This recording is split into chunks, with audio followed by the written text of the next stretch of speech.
দেখেছি সে আমার কম্বল টান মারে। মৌলা আমি যাকে বুকে টেনেছি সে পিছনে ছুরি মারার জন্য প্রস্তুত হয়ে আছে।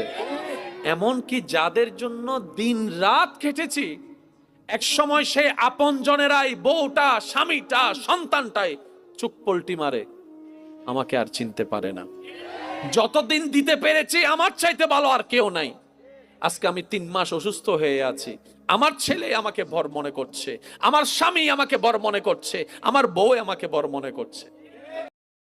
বউ বলে আল্লাহ আমি আজকে 30টা বছর দিন রাত পরিশ্রম করে রান্না করে খাওয়াইছি, আজকে 2টা মাস আমি অসুস্থ, বেড রেস্ট, ডাক্তার বলার কারণে আজকে সবাই কানে কানে শোনা যাচ্ছে, মুখে মুখে শোনা যাচ্ছে আমার স্বামীকে নাকি বিয়ে আরেকটা করালে ভালো হবে, আমাকে স্বামীকে নাকি বিয়ে আরেকটা করালে ভালো হবে। তার মানে কি আমি 30টা বছর বউ ছিলাম না, কাজের মেয়ে ছিলাম?